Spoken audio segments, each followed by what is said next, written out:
hello ಎಲ್ಲರಿಗೂ welcome to Asha's learning classes. ನಾನು ನಿಮ್ಮ ಆಶಾ. ಎಲ್ಲರಿಗೂ ಹ್ಯಾಪಿ ಯುಗಾದಿ ಹಬ್ಬದ ಎಲ್ಲ ಆರ್ಥಿಕ ಶುಭಾಶಯಗಳು. ಮತ್ತೆ ನಾವು ನವೋದಯ ಮತ್ತು ಮುರಾರ್ಜಿ ಎಕ್ಸಾಮ್ಗಳಿಗೆ ಕೋಚಿಂಗ್ ಅನ್ನು ಕೊಡ್ತಾ ಇದೀವಿ. ಮತ್ತೆ ಎಲ್ಲಾ ತರದ ಕಾಂಪಿಟೇಟಿವ್ ಎಕ್ಸಾಮ್ಸ್ ಗಳಿಗೂ ಕೋಚಿಂಗ್ ಕೊಡ್ತಾ ಇದೀವಿ. ನೀವು ನಮ್ಮ ವಿಡಿಯೋ ಇಷ್ಟ ಆಗಿದ್ರೆ ಲೈಕ್ ಮತ್ತೆ ಸಬ್ಸ್ಕ್ರೈಬ್ ಮಾಡ್ಕೊಳ್ಳಿ. ನಾನು ಇವತ್ತು ಸೈನ್ಸ್ ತಂದಿದ್ದೀನಿ. ನಾವು ಬರೀ ಸೈನ್ಸ್ ಅಲ್ಲ, science, social, English, maths, Kannada ಈ ತರ ಎಲ್ಲಾ ಸಬ್ಜೆಕ್ಟ್ ಗಳನ್ನು ಹೇಳ್ಕೊಡ್ತಾ ಹೋಗ್ತೀವಿ. ಇವತ್ತು ಸೈನ್ಸ್ ತಂದಿದ್ದೀನಿ. ಚಾಪ್ಟರ್ 1 ಸಸ್ಯ ಪ್ಲಾಂಟ್ ವರ್ಲ್ಡ್, ಸಸ್ಯ ಜಗತ್ತು. ಅದ್ರ ಸಬ್ ಹೆಡ್ಡಿಂಗ್ ಫಸ್ಟ್ ನಾನು ಸಬ್ ಹೆಡ್ಡಿಂಗ್ ತಂದಿದ್ದೀನಿ, ಡಿಫರೆಂಟ್ ಟೈಪ್ಸ್ ಆಫ್ ಪ್ಲಾಂಟ್ಸ್, ವಿವಿಧ ರೀತಿಯ ಸಸ್ಯಗಳು. ಫಸ್ಟ್ ತಂದಿರೋದು herbs. Herbs are small size plants. Stems are quite soft. ಅರ್ಥ ಆಯ್ತಾ? ಸಣ್ಣ ಗಿಡ. ಮೂಲಿಕೆಗಳು ಸಣ್ಣ ಗಾತ್ರದ ಸಸ್ಯ. ಇವುಗಳ ಕಾಂಡ ತುಂಬಾ ಮೃದುವಾಗಿರುತ್ತದೆ. ಅರ್ಥ ಅಂದ್ರೆ ಈಗ ಪುದೀನಾ ಸೊಪ್ಪು ಸಣ್ಣ ಗಿಡ, ಸಣ್ಣ ಸ್ಮಾಲ್ ಸೈಜ್ ಪ್ಲಾಂಟ್ಸ್ ಅಲ್ವಾ ಅದು. ಅದ್ರ ಸ್ಟೆಮ್ ಹೆಂಗಿರುತ್ತೆ? ಸ್ಮಾಲ್. It's small. ಎಸನ್ನು ಅದು ತುಂಬಾ ಸಾಫ್ಟ್ ಆಗಿ, ಸ್ಮಾಲ್ ಆಗಿ. ನೀವು ಪುದೀನ ಅದು ಮತ್ತೆ ಕೊತ್ತಂಬರಿ ನಿಮ್ಮಮ್ಮ ಬಿಡಿಸ್ಬೇಕಾದ್ರೆ ಅವೆಲ್ಲ ನೋಡಿರ್ತೀರಾ ಅಲ್ವಾ, ಅದೆಲ್ಲ ತುಂಬಾ ಸಾಫ್ಟ್ ಆಗಿರುತ್ತೆ ಅಲ್ವಾ, ಅದಕ್ಕೆ. Next shrubs. Stems quite hard compared to herbs. Stems are generated from root. ಪೊದೆ. ಕಾಂಡ ಸ್ವಲ್ಪ ಗಟ್ಟಿಯಾಗಿರುತ್ತದೆ. ಕೊಂಬೆಗಳು ಸಸ್ಯದ ಬುಡದಿಂದಲೇ ಹುಟ್ಟುಕೊಂಡಿರುತ್ತದೆ. ಅರ್ಥ ಇದ್ರದ್ದು ಕಂಪೇರ್ ಮಾಡಿದ್ರೆ shrubs ಅದ್ರದ್ದು ಕಾಂಡ ಸ್ವಲ್ಪ ಅಗ್ಲ, ಇಷ್ಟುದ್ದ ಒಂದು ಪ್ಲಾಂಟ್ಸ್ ಒಂದಿಷ್ಟು ಎತ್ತರ ಇರ್ಬೋದು ಅಂತ. ಎಕ್ಸಾಂಪಲ್ಸ್ ಹೈಬಿಸ್ಕಸ್, ದಾಸವಾಳ, ಲೆಮನ್, ನಿಂಬೆ ಹಣ್ಣು, ಈ ತರ ಎಲ್ಲ ಇದಕ್ಕೆ ಎಕ್ಸಾಂಪಲ್ಸ್. ಇವೆಲ್ಲ ಸ್ವಲ್ಪ ಕಾಂಡ ಗಟ್ಟಿಯಾಗಿರುತ್ತೆ ಅಲ್ವಾ, ನಿಂಬೆ ಹಣ್ಣಿಂದು ಮತ್ತೆ ದಾಸವಾಳದ ಎಲ್ಲ ಗಟ್ಟಿಯಾಗಿರುತ್ತಲ್ವಾ. ಮತ್ತೆ ಅದು ಸ್ವಲ್ಪ stems are generated from root. ಬುಡದಿಂದಲೇ ಹುಟ್ಟತ್ತಂತೆ ಕಾಂಡ. ಅರ್ಥ ಆಯ್ತಾ? ಕಾಂಡ ಬುಡದಿಂದನೇ ಹುಟ್ಟತ್ತೆ. Stems are generated from root itself. Next tree. Trunks are very hard, grows more height. ಮರಗಳ ಕಾಂಡ ಗಟ್ಟಿಯಾಗಿರುತ್ತದೆ, ಎತ್ತರವಾಗಿ ಬೆಳೆಯುತ್ತದೆ. ಇಲ್ಲಿ ಇಂಗ್ಲಿಷ್ನವರು ಒಂದು ಅಬ್ಸರ್ವ್ ಮಾಡ್ಬೇಕು. ಇಲ್ಲಿ ಇವೆರಡರಲ್ಲಿ ಸ್ಟೆಮ್ಸ್ ಅಂತ ಕೊಟ್ಟಿದೀವಿ, ಇಲ್ಲಿ ಮಾತ್ರ ಟ್ರಂಕ್ಸ್ ಅಂತ ಕೊಟ್ಟಿದೀನಿ. ಯಾಕೆ? ದೊಡ್ಡ ಗಿಡ which are big in size, ಅವ್ರಿಗೆ ಆ ಗಿಡಕ್ಕೆ ಮಾತ್ರ ನಾವು ಟ್ರಂಕ್ಸ್ ಅಂತ ಕರಿತೀವಿ. Which are small in size. ಇವೆಲ್ಲ ಸ್ಮಾಲ್ ಅಲ್ವಾ, ಅದ್ರದ್ದು ತುಂಬಾ ಅಗ್ಲ ಇರಲ್ಲ. ಈಗ ಮರದಾದ್ರೆ ಒಂದು, ಈಗ ಆಲದ ಮರ, ಈಗ ಮಾವಿನ ಮರ ಎಲ್ಲ ನೋಡಿರ್ತೀರಾ, ಇಷ್ಟಿಷ್ಟ ಅಗ್ಲ ಇರುತ್ತೆ. ಆದ್ರೆ ಈಗ ಇದ್ರದ್ದು ತುಂಬಾ ತಿನ್ನಿರುತ್ತಲ್ವಾ. ಇದ್ರದ್ದು ಕೊತ್ತಂಬರಿದು, ಇದ್ರದ್ದು ಏನು ಹೈಬಿಸ್ಕಸ್, ದಾಸವಾಳ ತುಂಬಾ ಇಷ್ಟೇ ಇರತ್ತಲ್ವಾ, ನಿಂಬೆ ಹಣ್ಣಿಂದು ಇಷ್ಟೇ ಇರತ್ತಲ್ವಾ, ಮರದಾದ್ರೆ ಇಷ್ಟ ಇರುತ್ತೆ ತಾನೆ. ಅದಕ್ಕೆ ದಪ್ಪ ಅಗ್ಲ ಸ್ಟೆಮ್ ಇರೋಂಥದಕ್ಕೆ ನಾವು ಟ್ರಂಕ್ಸ್ ಅಂತ ಕರಿತೀವಿ. ಸಿನಾನಿಮ್ಸ್ ಕೇಳ್ಬೋದು ಸ್ಟೆಮ್ಸ್, ಅದಕ್ಕೆ ನೀವು ಏನಂತ ಹಾಕ್ಬೇಕು? ಟ್ರಂಕ್ಸ್. ಅರ್ಥ ಆಯ್ತಾ?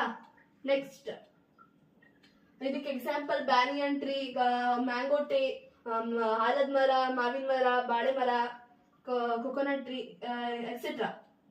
Next creepers. ವಾಟರ್ ಕ್ರೀಪರ್ಸ್, ಬಳ್ಳಿ. Stems are lengthy and small in size. ಕಾಂಡ ಉದ್ದ ಸಣ್ಣವಾಗಿರುತ್ತದೆ. ಅಂತ ಅಂದ್ರೆ ಸ್ಟೆಮ್ಸ್ ಆರ್ ಲೆಂತಿ, ತುಂಬಾ ಉದ್ದ ಇರುತ್ತಂತೆ. ಬಳ್ಳಿ ಅಂತ ಅಂದ್ರೆ ನೆಲದಲ್ಲೇ ಹಿಂಗ್ ಹಾಕಿರ್ತಾರೆ, ನೋಡಿರ್ತೀರ ಅಲ್ವಾ. ಈಗ ವಾಟರ್ ಮೆಲನ್, ಪಂಪ್ಕಿನ್, ಕಲ್ಲಂಗಡಿ, ಕುಂಬಳಕಾಯಿ, ಸೌತೆಕಾಯಿ ಅವೆಲ್ಲ ಇರ್ತಾವಲ್ವಾ, ಅವೆಲ್ಲ ನೆಲದಲ್ಲೇ ಹಾಕಿ ಬೆಳಿತಾರೆ. ಅದನ್ನ ತುಂಬಾ ಉದ್ದ ಇರುತ್ತೆ ತಾನೆ, ಬಳ್ಳಿ ಇಷ್ಟು ಉದ್ದ ಅಲ್ಲಿಂದ ಇಲ್ಲಿಗೆ ಹಾಕಿರ್ತಾರೆ ಅದನ್ನ. ಮತ್ತೆ small in size, they are small in size ನ stems are small in size. ಅದಕ್ಕೆ ನಾವು ಕಾಂಡ ತುಂಬಾ ಉದ್ದ ಇರುತ್ತೆ, ಮತ್ತೆ ಅದು ಸಣ್ಣವಾಗಿರುತ್ತದೆ. ನೆಕ್ಸ್ಟ್ ಎಪಿಫೈಟ್ಸ್ ಅಂದ್ರೆ ಅಪಸಸ್ಯ. Plants which grows on stems of big tree. It absorbs water vapour from the wind. ಅಪಸಸ್ಯಗಳು ಮರಗಳ ಮೇಲೆ ಬೆಳೆಯುವ ಸಸ್ಯಗಳು, ಗಾಳಿಯಲ್ಲಿನ ನೀರಾವಿಯನ್ನು ಹೀರಿಕೊಳ್ಳುತ್ತದೆ. ಅಂತ ಅಂದ್ರೆ ಇಟ್ ಗ್ರೋಸ್ ಆನ್ ಟ್ರೀ. ಅರ್ಥ ಆಯ್ತಾ, ಬ್ರಾಂಚಸ್ ಅಥವಾ stem trunk of a tree, ಅದ್ರ ಮೇಲೆ ಬೆಳೆದು ಅದರಲ್ಲಿರೋ ನ್ಯೂಟ್ರಿಷನ್ಸ್, ಅದ್ರ ಮರಗಳ ರೂಟ್ ಹೇಳ್ಕೊಳ್ಳುವ ನ್ಯೂಟ್ರಿಷನ್ಸ್ ನ ಹೇಳ್ಕೊಂಡು, ಮತ್ತೆ ವಾಟರ್ ವೇಪರ್, ಯಾಕಂದ್ರೆ ಅದಕ್ಕೂ ಇನಫ್ ಮರಗಳಿಂದನೂ ಇನಫ್ ವಾಟರ್ ಸಿಗ್ತಾ ಇರಲ್ಲ, ಅದಕ್ಕೋಸ್ಕರ ಅದು ಗಾಳಿಯಲ್ಲಿನ ನೀರಾವಿ, ಏರಲ್ಲಿರುವ water vapour, it absorbs from in air the water vapor and it collects the water and nutritions from the tree. Okay, next, bamboo, ಬಿದಿರು, belongs to grass family, ಹುಲ್ಲು ಜಾತಿಗೆ ಸೇರಿದ ಸಸ್ಯಗಳು, ಇದರಲ್ಲಿ ಏನ್ ಜಾಸ್ತಿ ಇಲ್ಲ. Next, some plants grow from leaves, ಕೆಲವು ಜಾತಿ ಸಸ್ಯಗಳು ಎಲೆಗಳಿಂದಲೇ ಸಸಿಗಳು ಹುಟ್ಟುತ್ತವೆ. ಸಸ್ಯಗಳಿಗೂ ಮತ್ತೆ ಸಸಿಗಳಿಗೂ ವ್ಯತ್ಯಾಸ ನೋಡ್ಬೇಕು, ಅರ್ಥ ಆಯ್ತಾ? ಇಲ್ಲ ಕೊಟ್ಟಿರೋದೇನಂತಂದ್ರೆ, ಒಂದು ಪ್ಲಾಂಟ್ ಇರುತ್ತೆ, ಪ್ಲಾಂಟಿಗೆ ಲೀಫ್ ಇರುತ್ತೆ, ಆ ಲೀಫ್ ಹೆಸರು ಬ್ರಯೋಫಿಲಮ್ ಅಂತ ಹೆಸರಿದೆ. ಆ ಲೀಫ್ ನ ನೀವು ಏನ್ ಮಾಡ್ತಿರ್ತೀರಾ ಹೇಳಿ? ಈಗ ದಾಸವಾಳದ ಗಿಡ ಆದ್ರೆ ಕಡ್ಡಿ ಮುಡ್ಕೊಂಬಂದು ನೆಡ್ತೀರಾ, ತುಳಸಿ ಗಿಡ ಆದ್ರೆ ಇಡೀ ಬುಡನೆ ರೂಟ್ ಸಮೇತ ಕಿತ್ತಿ ಬಂದ್ ನೆಡ್ತೀರಾ ಅಲ್ವಾ? ಆದ್ರೆ ಇಲ್ಲಿ ಆತರ ಅಲ್ಲ. ಏನಂತ ಅಂದ್ರೆ, ಬ್ರಯೋಫಿಲಮ್ ಅಂತ ಗಿಡದಲ್ಲಿ ಲೀಫ್ ಬರುತ್ತೆ, ಲೀಫ್ ನ ಕಿತ್ತು ಬಂದು ನೆಟ್ಟಿದ್ರೆ ಸಾಕಂತೆ, ಅವಾಗ ಅದರಿಂದನೇ ಪ್ಲಾಂಟ್ ಗಿಡ, ಅದರಿಂದನೇ ಗಿಡ ಬೆಳೆಯತ್ತಂತೆ. ಅರ್ಥ ಆಯ್ತಾ? ಬ್ರಯೋಫಿಲಮ್ ಅಂತ ಒಂದು ಲೀಫ್ ಇದೆ, ಆ ಲೀಫ್ ನ ಬಂದು ನೆಟ್ಟಿದ್ರೆ ಅದರಿಂದ ಏನು ಪ್ಲಾಂಟ್ ಗ್ರೋ ಫ್ರಮ್ ಲೀವ್ಸ್. ಅರ್ಥ ಆಯ್ತಾ? ಲೀಫ್ ಇಂದಾನೆ ಬೆಳೆಯತ್ತಂತದ್ದು, ಅದಕ್ಕೆ ಸೀಡಿನ ಅವಶ್ಯಕತೆ ಇರಲ್ಲ, ಒಂದೊಂದಕ್ಕೆ ಸೀಡು ಬೇಕಾಗತ್ತೆ ಅಲ್ವಾ, ಅಂದ್ರೆ ಬೀಜ. ನೆಕ್ಸ್ಟ್, ಇನ್ಸೆಕ್ಟಿವರಸ್ ಪ್ಲಾಂಟ್ಸ್, ಕೀಟಹಾರಿ ಸಸ್ಯಗಳು. These plants eat insects and leaf. Example, pitcher plants, cobra lily, drosera. ಕೀಟಹಾರಿ ಸಸ್ಯಗಳು, ಈ ಸಸ್ಯಗಳು ಕೀಟ ತಿಂದು ಬದುಕುತ್ತವೆ. ಉದಾಹರಣೆ, ಹೂಜಿ ಗಿಡ, ಕೋಬ್ರಾ ಲಿಲಿ, ಡ್ರಾಸೆರಾ. ಈ ಇನ್ಸೆಕ್ಟಿವರಸ್ ಪ್ಲಾಂಟ್, ಈ ಕೀಟಹಾರಿ ಸಸ್ಯಗಳು ಏನಕ್ಕೆ ಇನ್ಸೆಕ್ಟ್ಸ್ ನ ಅಂದ್ರೆ ಕೀಟನ ತಿನ್ನತ್ತೆ ಅಂತ ಅಂದ್ರೆ, it wants enough nutrition, means nitrogen, ಅದಕ್ಕೆ ನೈಟ್ರೋಜನ್ ಬೇಕಾಗಿದೆ, ಅದಕ್ಕೆ ಇನ್ನ ಗಾಳಿಯಿಂದ ಜಾಸ್ತಿ ಸಿಗ್ತಾ ಇರಲ್ಲ. ಅದಕ್ಕೆ ಏನ್ ಮಾಡತ್ತೆ, ಇನ್ಸೆಕ್ಟ್ಸ್ ಕೀಟಗಳನ್ನ ಹಿಡಿದು ಅದರಲ್ಲಿನ ನೈಟ್ರೋಜನ್ ಅಂಶವನ್ನ ಹೀರ್ಕೊಂಡು ಆಮೇಲೆ ಅದು ಏನ್ ಮಾಡ್ಕೊಳುತ್ತೆ, ಅದು ಬದುಕತ್ತಂತೆ. ಅರ್ಥ ಆಯ್ತಾ? ಇಲ್ಲಿ ಎಕ್ಸಾಂಪಲ್ಸ್ ಇದೆ ಅಲ್ವಾ, ಹೂಜಿ ಗಿಡ ಮತ್ತೆ ಕೋಬ್ರಾ ಲಿಲಿ, ಡ್ರಾಸೆರಾ.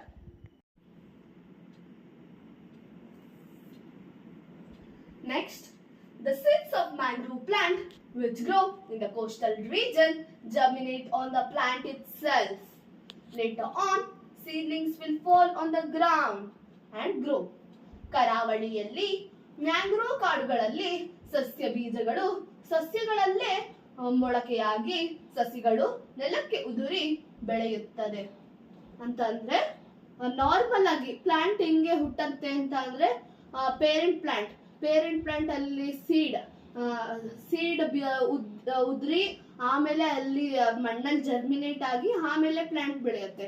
ಆದ್ರೆ ಇಲ್ಲಿ ಇನ್ ಕೋಸ್ಟಲ್ ರೀಜನ್, ನಮ್ಮ ಕರ್ನಾಟಕದ ಕೋಸ್ಟಲ್ ರೀಜನ್ ಡಿಸ್ಟ್ರಿಕ್ಟ್ಸ್ ಯಾವುದು? ದಕ್ಷಿಣ ಕನ್ನಡ, ಉತ್ತರ ಕನ್ನಡ, ಉಡುಪಿ, ಆತರ ಎಲ್ಲ ಇದಾವಲ್ವಾ? ಆತರ ಇಲ್ಲಿ ಕರಾವಳಿ ಮ್ಯಾಂಗ್ರೋವ್, ಅದರಲ್ಲಿ ಕರಾವಳಿ ಮ್ಯಾಂಗ್ರೋವ್ ಕಾಡುಗಳಲ್ಲಿ ಪ್ಲಾಂಟ್ ಇರ್ತಾವಲ್ಲ, ಆ ಪ್ಲಾಂಟಿನ ಬೀಜಗಳು ಪ್ಲಾಂಟ್ ಅಲ್ಲೇ ಜರ್ಮಿನೇಟ್ ಆಗತ್ತಂತೆ. ನಾರ್ಮಲ್ ಆಗಿ ಮಣ್ಣಲ್ಲಿ ಜರ್ಮಿನೇಟ್ ಆಗತ್ತೆ, ಆದ್ರೆ ಕರಾವಳಿಯ ಮ್ಯಾಂಗ್ರೋವ್ ಕಾಡಲ್ಲಿ ಇರುವ ಸಸ್ಯಗಳದ್ದು ಬೀಜಗಳು ಸಸ್ಯಗಳಲ್ಲೇ ಮೊಳಕೆಯಾಗಿ ಆಮೇಲೆ ಬೀಜಗಳು ಉದುರತ್ತಂತೆ, ಉದುರಿ ಆಮೇಲೆ ಅಲ್ಲೇ ಬೆಳ್ಕೊಳತ್ತೆ. ಅವಾಗ ಅಲ್ಲಿ ಕೆಳಗೆ ಏನ್ ಜರ್ಮಿನೇಟ್ ಆಗಲ್ಲ. ಅರ್ಥ ಆಯ್ತಾ? Next, the seed of Cocodema is the largest seed in the world. It weighs nearly 15 kg to 30 kg. Cocodema ಎಂಬ ಬೀಜ ಪ್ರಪಂಚದಲ್ಲೇ ದೊಡ್ಡದು. ಇದರ ತೂಕ 15 kg ಇಂದ 30 kg.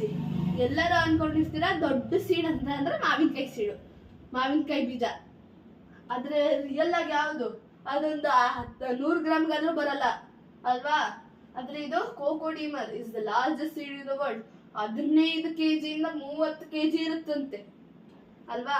ಅಂದ್ರೆ 33 pounds to 66 pounds. ಅರ್ಥ ಆಯ್ತಾ? ಫಸ್ಟ್ ಎಲ್ಲರೂ ಇದ್ರದ್ದು ಮೋರ್ ಡೀಟೇಲ್ಸ್ ಏನಂತ ಅಂದ್ರೆ ಫಸ್ಟ್ ಏನೇನು ಅನ್ಕೊಂಡಿದ್ದು ಅಂದ್ರೆ ಫಸ್ಟ್ ಇದು ಸಿಕ್ಕಿದ್ದು India Maldives, it is an island, ಎಲ್ಲರಿಗೂ ಗೊತ್ತಿದೆ. ಅಲ್ಲಿ ನದಿ ತೀರದ ಹತ್ರ ಫಸ್ಟ್ ಇದು ನೀರಿಂದ ಬಂತು. ಅವಾಗ ಮತ್ತೆ ಶ್ರೀಲಂಕಾದಲ್ಲೂ ಅವರ ಕೋಸ್ಟಲ್ ರೀಜನ್ ಹತ್ರ ಈ ತರ ಆಗಿತ್ತು. ಎಲ್ಲರೂ ಏನಂತ ಅನ್ಕೊಂಡ್ರು ಅದು ಓಷನ್ ಅಲ್ಲಿ ಇದೆ, ಅದು ಟೆರೆಸ್ಟ್ರಿಯಲ್ ಅಲ್ಲ, ಅದು ಅಕ್ವೆಟಿಕ್ ಅಂತ ಅನ್ಕೊಂಡಿದ್ರು. ಆಮೇಲೆ ಇನ್ 1768 1768ರಲ್ಲಿ ಶಿವಿಲಿಯರ್ ಮ್ಯಾರಿಯಾನ್ ಡ್ಯೂಫ್ರೆನ್ಸ್, ಇಲ್ಲಿ ಬರೀತೀನಿ ನೋಡ್ಕೊಳ್ಳಿ ಅವರ ಹೆಸರು, ಶಿವಿಲಿಯರ್ ಮ್ಯಾರಿಯಾನ್ ಡ್ಯೂಫ್ರೆನ್ಸ್, ಅರ್ಥ ಆಯ್ತಾ? ಇವ್ರು ಏನಂತ ಹೇಳಿದ್ರು ಅಂದ್ರೆ ಇದು ಓಷನ್ ಇಂದ ಅಲ್ಲ, ಇದು ಪಾಮ್ ಟ್ರೀ, ಎಲ್ಲರಿಗೂ ಪಾಮ್ ಟ್ರೀ ಓಕೆನಾ, ಪಾಮ್ ಟ್ರೀ ಇಂದ ಬರುತ್ತೆ. ಪಾಸ್ಲಿನ್ ಐಲ್ಯಾಂಡ್ ಅಲ್ಲಿರೋ ಪಾಮ್ ಟ್ರೀ ಇಂದ ಈ ಕೋಕೋಡಿಮರ್ ಸೀಡ್ ಅಲ್ಲಿಂದ ಹುಟ್ಟುತ್ತಾ ಇದೆ ಅಂತ ಹೇಳ್ತಾರೆ. ಆಮೇಲೆ ಎಲ್ಲ ಪ್ರೂಫ್ ಸಮೇತ ಎಲ್ಲ ಪ್ರೂವ್ ಮಾಡಾದ್ಮೇಲೆ ಎಲ್ಲರೂ ಇವ್ರನ್ನ ನಂಬ್ತಾರೆ. ಅದಕ್ಕೆ ಇವ್ರನ್ನ ಫಸ್ಟ್ ಇವರು ಫ್ರೆಂಚ್ ಎಕ್ಸ್ಪ್ಲೋರರ್, ಅರ್ಥ ಆಯ್ತಾ? ಇವರೇ ಫಸ್ಟ್ ಫೌಂಡರ್ ಆಫ್ ಕೋಕೋಡಿಮರ್, ಅರ್ಥ ಆಯ್ತಾ? ಈ ಕ್ವಶನ್ ಯಾರು ಕೇಳಿದ್ರೆ ಹೇಳಬೇಕು, ಶಿವಿಲಿಯರ್ ಮ್ಯಾರಿಯಾನ್ ಡ್ಯೂಫ್ರೆನ್ಸ್. ಮತ್ತೆ ಈ ಕೋಕೋಡಿಮರ್ ಸೀಡ್ ಮತ್ತೆ ಈ ಪ್ಲಾಂಟ್ ಗೆ is the slowest growing plant ಅಂತ ಪದವಿ ಸಿಕ್ಕಿದೆ. ಯಾಕಂತ ಅಂದ್ರೆ ಇದು ಗ್ರೋ ಆಗಕ್ಕೇನೆ 6 ರಿಂದ 7 ವರ್ಷ ಬೇಕಂತೆ. ಗ್ರೋ ಆಗಕ್ಕೆ 6 ರಿಂದ 7 ವರ್ಷ, ಇದ್ರ ಸೀಡ್ ಜರ್ಮಿನೇಟ್ ಆಗಕ್ಕೆ 4 ವರ್ಷ ಬೇಕಂತೆ. ಇದ್ರ ಸೀಡ್ ಜರ್ಮಿನೇಟ್ ಆಗಕ್ಕೆ 4 ವರ್ಷ. ಆಮೇಲೆ ಇದನ್ನ ಬೆಳೆಯಕ್ಕೆ 7 ವರ್ಷ, 6 ರಿಂದ 10 ವರ್ಷ ಬೇಕಂತೆ ಇದಕ್ಕೆ, ಅರ್ಥ ಆಯ್ತಾ? ಅದಕ್ಕೆ it is the slowest plant ಅಂತಾನು ಹೆಸರಿದೆ. ಮತ್ತೆ ಎಲ್ಲರಿಗೂ ಈ ವಿಡಿಯೋ ಇಷ್ಟ ಆಗಿದ್ರೆ ಲೈಕ್ ಮಾಡಿ, ಸಬ್ಸ್ಕ್ರೈಬ್ ಮಾಡಿ, ಪಕ್ಕದಲ್ಲಿ ಬೆಲ್ ಐಕಾನ್ ಇರುತ್ತೆ, ನೋಟಿಫಿಕೇಶನ್ ಈಗ ಆನ್ ಮಾಡ್ಕೊಳ್ಳಿ. ನಾವು ಏನೇ ಮಾಡಿದ್ರು ತಕ್ಷಣದಲ್ಲೇ ನಿಮಗೆ ಮಾಹಿತಿ ಸಿಗುತ್ತೆ. ಮತ್ತೆ ಎಲ್ಲರಿಗೂ ಯುಗಾದಿ ಹಬ್ಬದ ಆರ್ಥಿಕ ಶುಭಾಶಯಗಳು ಅಂತ ಹೇಳ್ತಾ ಈ ವಿಡಿಯೋನ ಇಲ್ಲಿಗೆ ಮುಗಿಸ್ತಾ ಇದೀವಿ. ನೆಕ್ಸ್ಟ್ ವಿಡಿಯೋದಲ್ಲಿ ನಾನು ಪಾರ್ಟ್ಸ್ ಆಫ್ ಪ್ಲಾಂಟ್ಸ್ ಅಂತ ಸಬ್ ಹೆಡ್ಡಿಂಗ್ ಅಲ್ಲಿ ಈ ಲೆಸನ್ ಇಂದ ಪಾರ್ಟ್ 2 ತರ್ತಾ ಇದ್ದೀನಿ. ಎಲ್ಲರೂ ನೋಟಿಫಿಕೇಶನ್ ಆನ್ ಮಾಡ್ಕೊಂಡಿದ್ರೆ ನಾವು ಯಾವಾಗ ಕಳಿಸ್ತೀವೋ ತಕ್ಷಣದಲ್ಲಿ ನಿಮಗೆ ಮಾಹಿತಿ ಸಿಗುತ್ತೆ. ಟಾಟಾ, ಬಾಯ್ ಬಾಯ್.